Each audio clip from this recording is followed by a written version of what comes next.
El canal del Congreso presenta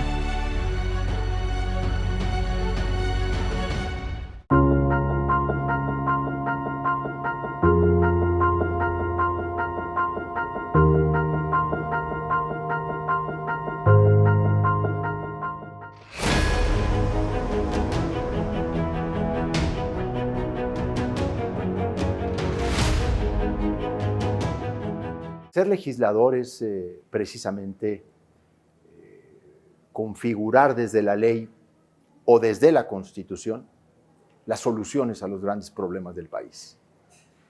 Y creo que tan o más importante a veces que los cargos ejecutivos, desde el legislativo se producen bienes jurídicos, social y políticamente hablando, muy amplios.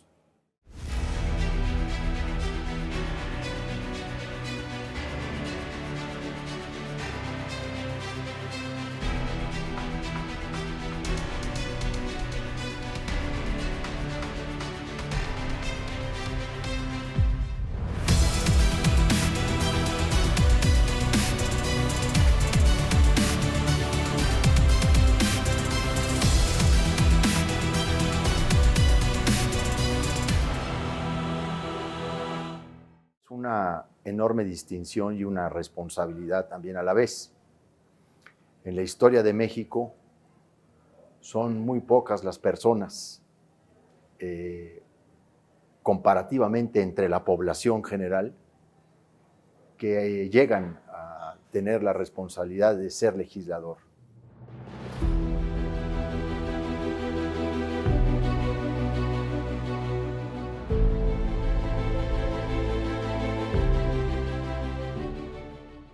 Los legisladores somos representantes populares, pero mientras que el diputado representa a la nación, los senadores representan a la federación. Si bien es cierto, los diputados se escogen de entre un distrito o de entre la población de un distrito, en sentido estricto no representan a ese distrito. De ahí son elegidos, de una demarcación territorial concreta. Pero el diputado son diputados de la nación, o sea, representan el interés nacional. Los senadores, que también son representantes populares, están más vinculados al pacto federal, a la representación de los intereses de las entidades federativas dentro de la República. Pero representamos esencialmente al pueblo.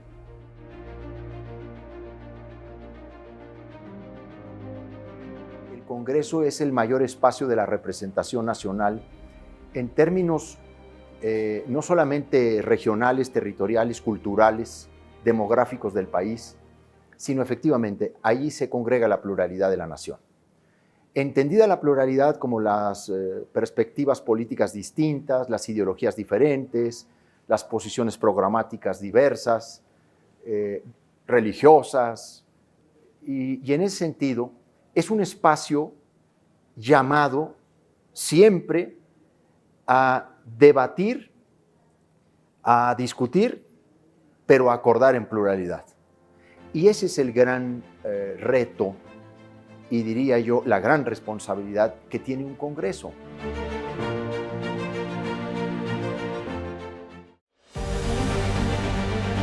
La pregunta que nos tenemos que hacer es a partir desde dónde queremos debatir.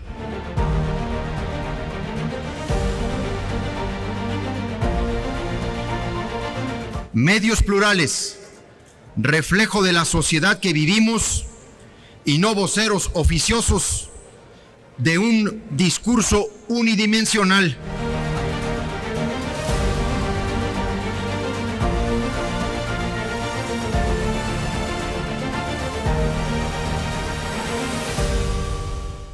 Entonces el Congreso es un espacio de una experiencia importantísima, sin igual. Quien vive la pluralidad y quien realmente está dispuesto a coexistir, convivir con ella, en realidad lo que está haciendo es honrar el mayor fruto de la democracia, que es esa pluralidad de opiniones. Yo empecé mi inquietud por la política desde muy joven, porque también desde muy niño me convocó el periodismo, así como me convocó la política. Y de hecho del periodismo transité a la política, ¿no? Sin que nunca haya dejado de ejercer mi formación y mi vocación periodística, porque pues antes lo hice como reportero, como jefe de información, como coordinador editorial. Bueno, llegué a ser subdirector editorial de uno de los periódicos en Ciudad Juárez. Conduje programas de televisión, de muy niño, de muy chico, como a los 11, 12 años. De hecho, me gané un premio internacional de periodismo infantil que me fue entregado en la Casa Blanca por el vicepresidente Walter Mondale, cuando el presidente Carter era el presidente de los Estados Unidos.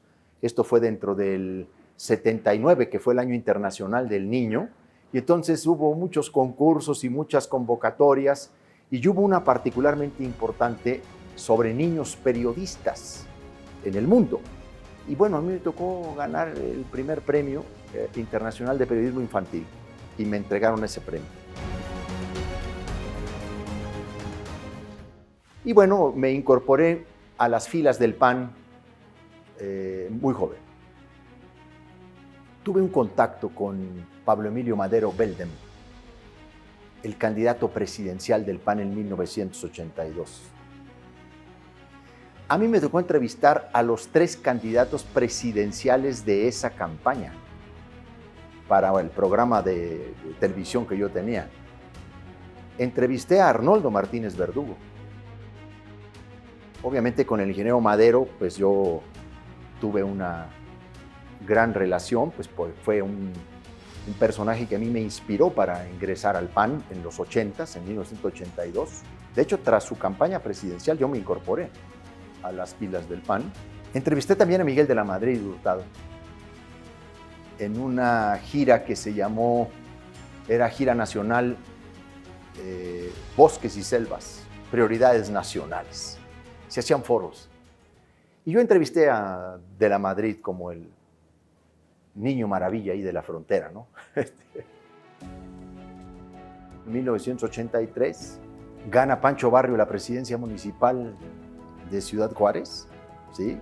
Y yo me convierto en su secretario particular, siendo menor de edad. Y de ahí, bueno, tomé el curso de una carrera legislativa que empezó como diputado al Congreso de Chihuahua. A mí me tocó ser legislador muy joven en Chihuahua y presidente del Congreso del Estado muy joven.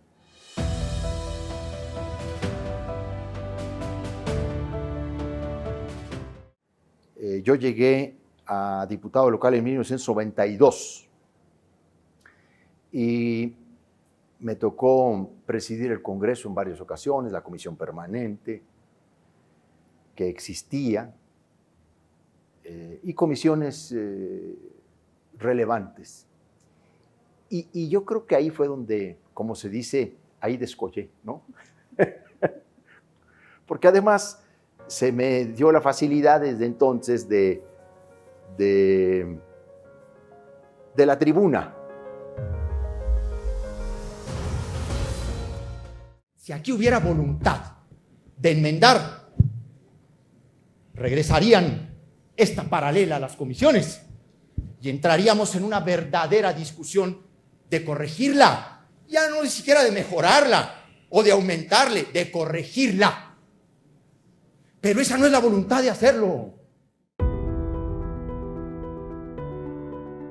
Después del Congreso de Chihuahua, después de 1995, vine por primera vez a la Gran Tenochtitlan y en la legislatura 57 me convertí en el primer, bueno, no en el primero, pero fui vicepresidente de la mesa directiva de la Cámara de los Diputados con Porfirio Muñoz Ledo. Fuimos grandes amigos. Y Cuando el PRI perdió la mayoría en la Cámara de Diputados, la mitad del gobierno de Ernesto Zedillo, se conformó una mayoría opositora.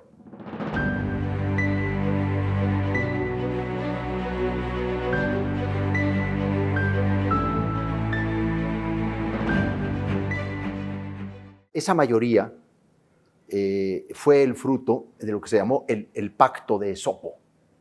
¿Por qué de Esopo? Porque en la calle de Esopo, en Polanco, no podía ser en otro lugar, vivía Santiago Krill, y ahí se hicieron muchas de las negociaciones y de las pláticas para conformar la mayoría opositora.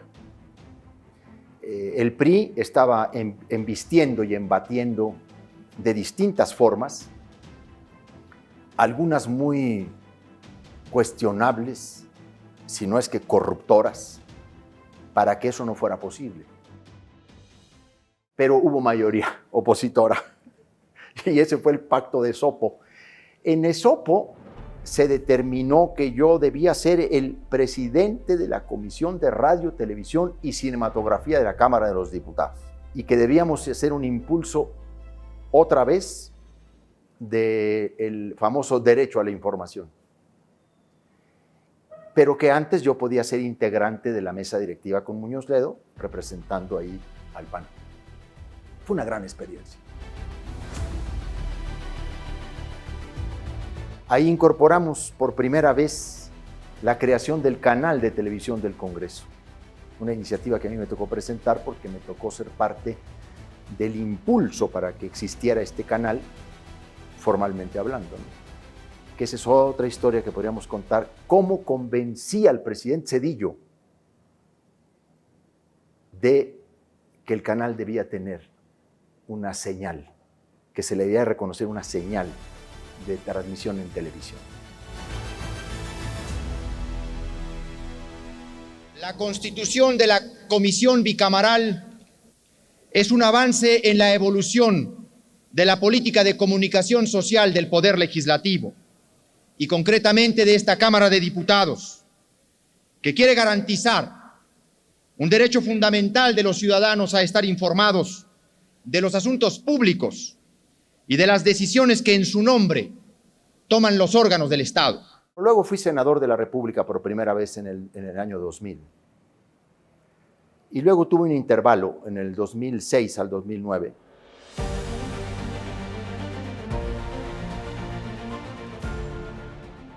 Yo soy candidato a senador de la República por Chihuahua, llego de mayoría al Senado en el año 2000 cuando el triunfo del presidente Fox. Y fue una legislatura muy interesante, una legislatura llena de cosas muy pioneras, en sentido legislativamente hablando, en términos de derecho a la información, transparencia, telecomunicaciones, radiodifusión, competencia económica, servicio civil de carrera, muchas cosas muy importantes. Una legislatura plagada de iniciativas señeras o pioneras, o que concluyeron esfuerzos de muchos años y de muchas décadas de exigencia social, ¿no? Ahí se da también la ley Televisa, un episodio de los momentos que legislativa y parlamentariamente lo marcan a uno, lo tocan a uno, ¿no? Como dijera Borges, de los momentos de los que únicamente se lleva uno de este mundo, ¿no? Los momentos vividos con arrojo, con decisión, porque enfrentamos el poder de la televisión, que entonces calaba, ¿no? Bueno, si todavía hoy tiene su capacidad de seducción, de influencia, entonces era el poder mediático, ¿no? Lo advertí en el debate del 30 de marzo. Bueno, nos agarró la madrugada del 31 a las 2:30 de la mañana, cuando no quisieron venir a discutir aquí la nuez del plan de negocios de Televisa. Esta asimetría de los sistemas privilegiados excluyentes que le mantienen ventajas competitivas a los actuales y les niegan. A los entrantes les dificultan, les ponen requisitos, los mandan a subastas.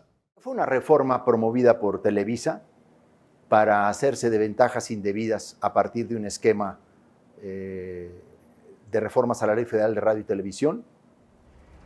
Configuró una gran oposición en el Congreso y creó por primera vez un frente plural entre senadores del PRI, PAN y PRD, que llevamos mediante acción de inconstitucionalidad a la Suprema Corte de Justicia de la Nación impugnaciones a ese acuerdo, a esa ley aprobada en ambas cámaras del Congreso. Presentamos en una acción de inconstitucionalidad 21 conceptos de invalidez. Argumentábamos que esos 21 conceptos de invalidez violentaban 27 artículos de la Constitución. La Corte nos dio la razón en 15 de esos 21 conceptos de invalidez, pero dijo que violaban 54 artículos de la Constitución. Una gran batalla jurídica, política y constitucional. Todavía recuerdo las palabras del ministro, que en paz descanse, Sergio Salvador Aguirre Anguiano, cuando abre las discusiones en el Pleno de la Corte para debatir su ponencia, porque él fue el ponente de la acción de inconstitucionalidad, y dice: se han dicho de nosotros muchas cosas antes de conocer nuestras posiciones, pero ahora sabrán de qué estamos hechos. Cuando los ministros de la Corte eran ministros de ese calibre, ¿no? Luego regresé a la Cámara de los Diputados en el 2009. Condiciones también muy complicadas, porque se me vinieron todos encima, en Chihuahua, interna y externamente. De hecho, en aquel tiempo el entonces presidente del partido me explicó que que tuvieron que hacer todo lo que hicieron porque Televisa les había advertido, junto con Azteca, que si yo regresaba al Congreso era una declaración de guerra del PAN a las televisoras. Y no sabe todo lo que me hicieron, pero aún así logré llegar. Y fui diputado del 2009 al 2012.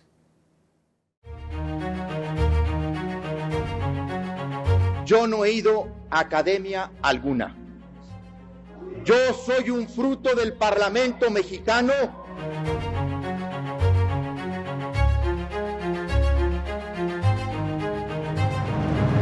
No da para esto, no da para tomar estas diferencias personales, ningún debate parlamentario.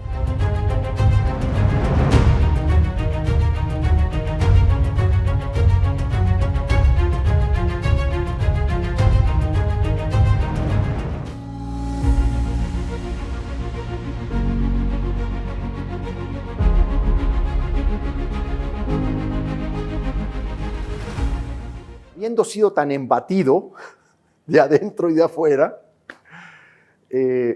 resulta que me piden encabezar la Comisión de Gobernación de la Cámara de los Diputados. Entre otras cosas, por un impulso personal de un gran amigo, que debo de reconocerlo, que él dijo: a ver, nadie mejor que Corral en esa comisión para que las cosas salgan bien, ¿no? Y yo creo que convenció Fernando Gómez Mon a Felipe Calderón de que yo podía ser el presidente de la Comisión de Gobernación de la Cámara de los Diputados. Y Fernando me dijo: éntrale. Dije: yo no les sirvo a ustedes en eso, porque tengo posiciones críticas. Dijo: pero no te vamos a pedir nunca algo que te cause una indignidad. Tú sabes que nunca te vamos a pedir nada que te avergüence. Me dijo, además lo vamos a platicar y todo eso. Bueno, pues pasaron muchas cosas interesantes por esa comisión, pero también hubo un momento de mucha tensión, porque yo me opuse a la Ley de Seguridad Nacional, que por cierto pues se quedó pendiente de dictaminar. Es que la Ley de Seguridad Nacional era una respuesta a esa guerra que se había iniciado en el 2006. Yo estoy hablando 2009-2012, los años más cruentos de esa guerra, que necesitaba la participación del ejército, pero que pretendía funciones legalmente atribuidas al ejército para intervenir en esa guerra. En aquel tiempo yo me opuse.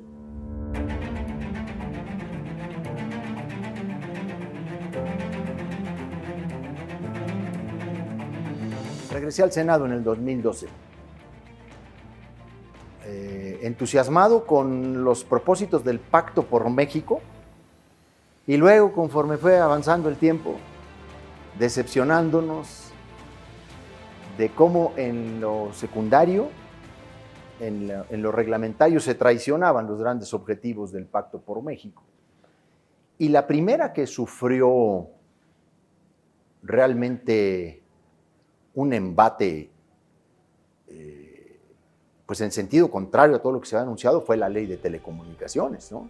Que nosotros llamamos la Ley Televisa II.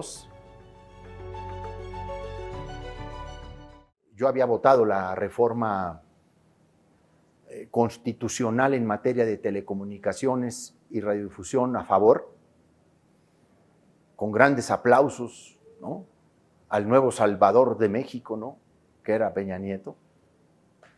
Sí se acuerda de esa portada, ¿no? Saving of Mexico.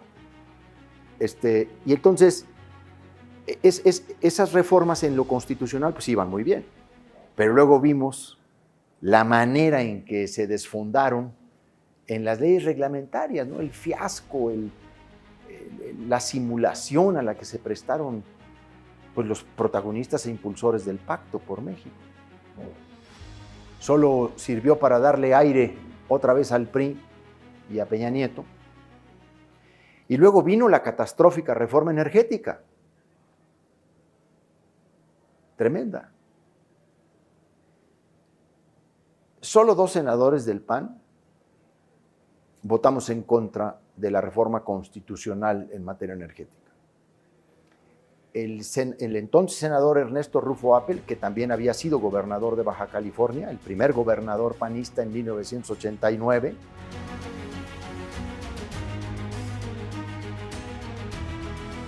y él votó en contra, junto conmigo, o yo junto con él, esa reforma, pero luego ya en lo particular, ya no votó en contra, votó a favor.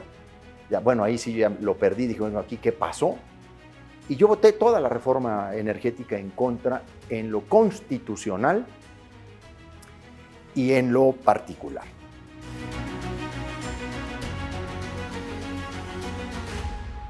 Una experiencia muy diferente a la del legislador, en todos los sentidos. Obviamente sirve mucho la experiencia de haber sido legislador para ser gobernador de un estado, porque la ley brinda una visión general, porque la ley busca el interés público, y tener un bagaje legislativo ayuda mucho.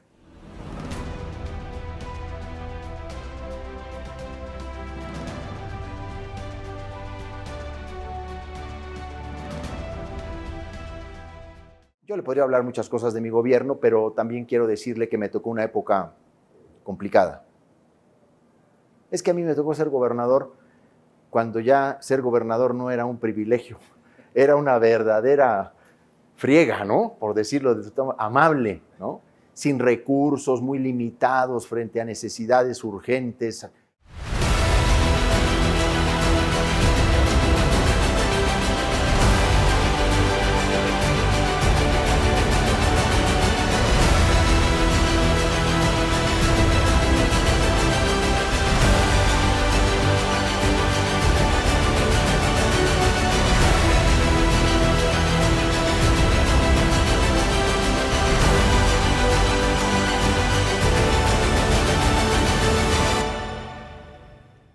Y yo he tratado, en mi ámbito legislativo, en mi desempeño, recuperar el respeto a las posiciones diferentes por su calidad. Y no oponerme a las ideas por quien las dice, sino valorar las ideas en sí mismas. Y he tratado de continuar también una tradición de debate que no descienda a la vulgaridad o al insulto personal. Que una de las cosas que uno tiene que deplorar a veces de estos debates es la trivialidad en la que se cae y a veces las descalificaciones de carácter personal. Yo siempre he estado de acuerdo en que hay que mantener siempre el debate en niveles de respeto. Se puede decir todo, pero con respeto. Todo se puede decir. No está en la descalificación personal, sino en la dureza del concepto, en la frescura del pensamiento y de la idea, lo que puede hacer el convencimiento de un pleno con esta pluralidad. Yo voy a hacer votos y mi esfuerzo personal para que ese nivel de discusión no aparezca y que quien quiera hacerlo se quede solo. Y que no contestemos porque tengamos miedo o no sepamos, sino para que quede aislado el insulto, la vulgaridad y la calumnia y se restituya el nivel del debate y la discusión que merece esta nueva etapa de la transformación del país. Diálogo. Pues diálogo es eso, es intercambio de puntos de vista.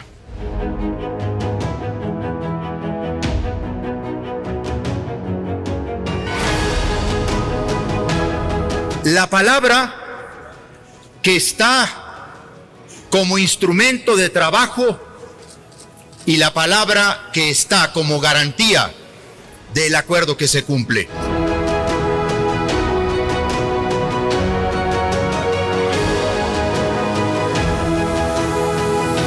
Hay que también cuidarnos de tratar de generar distractores al debate esencial.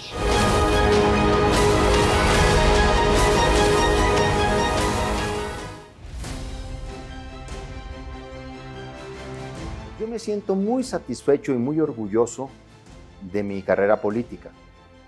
Me siento muy satisfecho y orgulloso de mi carrera parlamentaria y legislativa.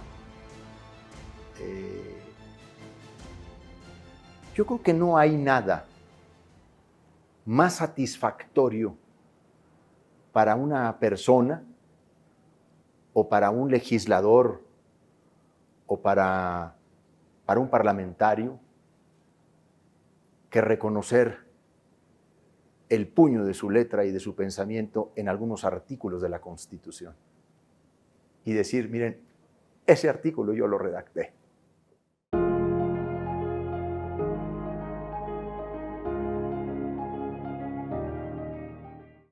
Y varios artículos de la Constitución, pues en materia electoral, de transparencia, de derecho a la información, de libertad de expresión,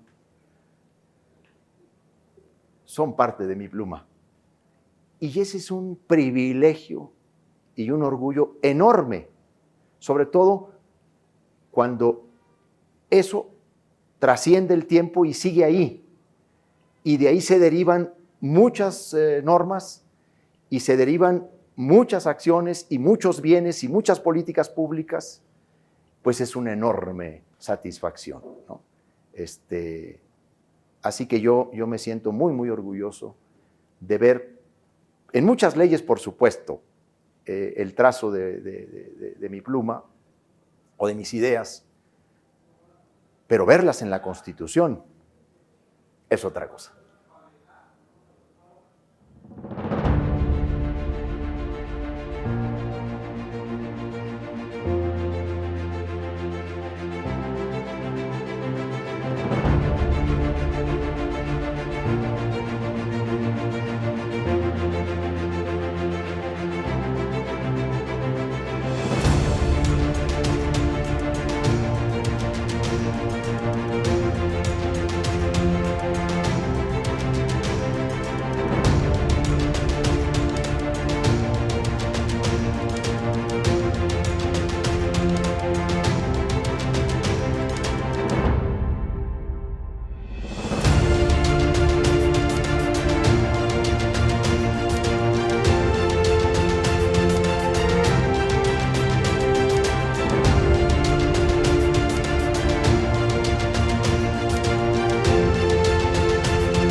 El canal del Congreso presentó